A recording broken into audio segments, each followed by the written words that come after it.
ನೀವು ಒಂದು ಮರದ ಮುಂದೆ ನಿಂತ್ಕೊಳ್ಳಿ.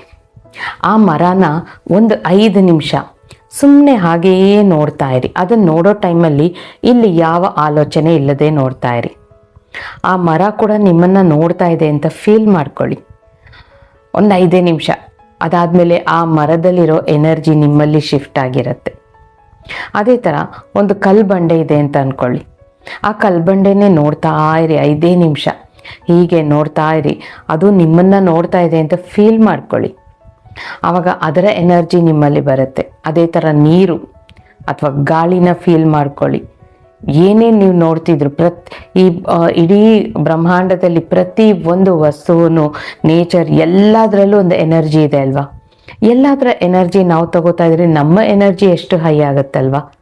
ಅದೇ ರೀತಿ ನಮ್ಮ ಎನರ್ಜಿನೇ ನಾವು ಮರುಕಳಿಸ್ಬೋದು. ಹೇಗೆ ಗೊತ್ತಾ? ದಿನ ಇದನ್ನು ಮಾಡಿ. ಈಗ ನಾನು ಹೇಳೋದನ್ನು ನೀವು ಮಿರರ್ ಮುಂದೆ ಹೋಗಿ ನಿಂತ್ಕೊಳ್ಳಿ, ಕನ್ನಡಿ ಮುಂದೆ. ದಿನ ಯಾವುದಾದ್ರೂ ಟೈಮಲ್ಲಿ ಪರವಾಗಿಲ್ಲ. ನಿಮ್ಮ ಕಣ್ಣಲ್ಲಿ ನೀವು ಕಣ್ಣಿಟ್ಟು 5 ನಿಮಿಷ ನೋಡಿ. ಆದರೆ ನೋಡುವಾಗ ನೆನ್ಪಿಟ್ಕೊಳ್ಳಿ, ಯಾವ ಆಲೋಚನೆ ಇರಬಾರ್ದು. ಸುಮ್ಮನೆ ನಿಮ್ಮ ಬ್ರೆತ್ ಮೇಲೆ ಫೋಕಸ್ ಮಾಡ್ತಾ ಇರಿ.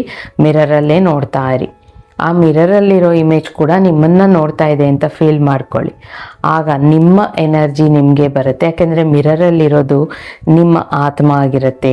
ನಿಮ್ಮ ಆತ್ಮ ಇನ್ನಷ್ಟು ಚಾರ್ಜ್ ಆಗುತ್ತೆ. ಇದನ್ನು ದಿನ ಮಾಡ್ತಾ ಇರಿ. ನಿಮ್ಮ ಫ್ರೀಕ್ವೆನ್ಸಿ ಹೇಗೆ ಹೈ ಆಗುತ್ತೆ ಅಂತ ನೋಡಿ. ಎಷ್ಟು ಬದಲಾವಣೆಗಳು ಬರುತ್ತೆ ನಿಮ್ಮ ಲೈಫಲ್ಲಿ ಅಂತ ನೋಡಿ. ನಿಮ್ಮ ಲೈಫಲ್ಲಿ ಯಾವ ಬದಲಾವಣೆ ಬಂತೋ ಅದನ್ನು ಬಂದು ಕಾಮೆಂಟಲ್ಲಿ ಶೇರ್ ಮಾಡಿ.